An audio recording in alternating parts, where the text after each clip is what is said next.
the Yellow Vests movement started in November 2018 in France. It started first as a revolt against the price of fuel going up, against speed limitation on secondary streets, roads. It started like that. And the yellow vest is what car drivers wear when there's a problem with their car. But it's fluorescent, so it was something that showed clearly.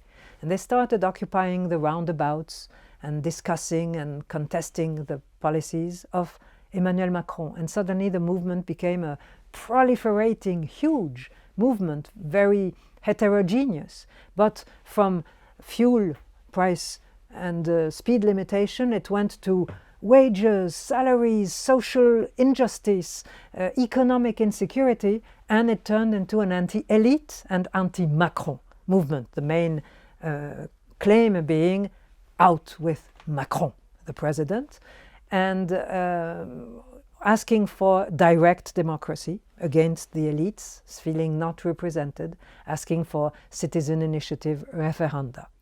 It was not organized according to the traditional divide between left and right.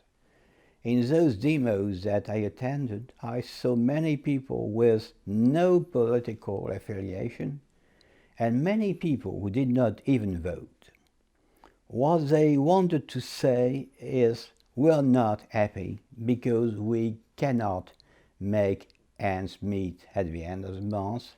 We are working people and our income is, diminishing. And we want to have more social policies.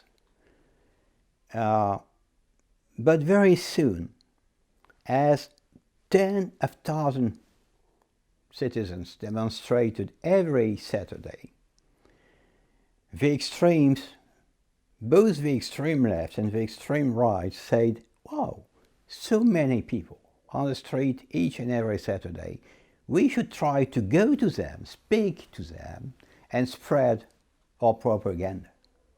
So very quickly, the extreme right became interested, because some people in the demos were basically populists of the kind, we are betrayed by the elite. So what the small extreme right fringe movement told them is, okay, you are betrayed by the elites, but we will explain you why and how.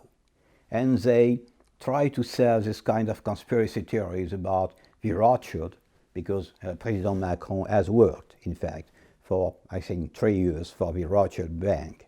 So he's a tool of the Rothschild. He's a puppet of big money, big international money.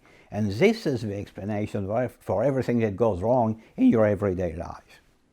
And it was quite successful.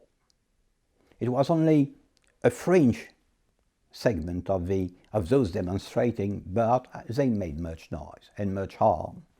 And then came the extreme left, and basically what they told the demonstrators was of the same kind. Big money versus the small people.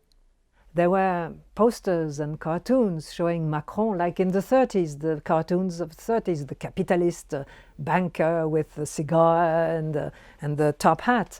So it very insidiously can move to anti-Semitic cartoons. There were very unpalatable things said in the demonstrations, and also there is that humorist, anti-Semitic humorist, Dieudonné, and he has created a gesture, which is a gesture opposing elites, but more specifically anti-Semitic, which is called the quenelle, and which looks like a Nazi salute, but in reverse.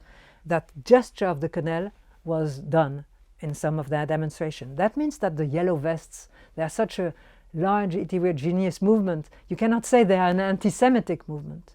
But these demonstrations let the possibility for anti-Semitic comments to surge. And they are not manipulated, but they are used, these demonstrations, by ultra-right and ultra-left groups. But the ultra-left groups would be more critical of Israel and anti-Zionist, and the extreme right groups clearly using the good old anti-Jewish stereotypes associating Jews to money, power, and influence.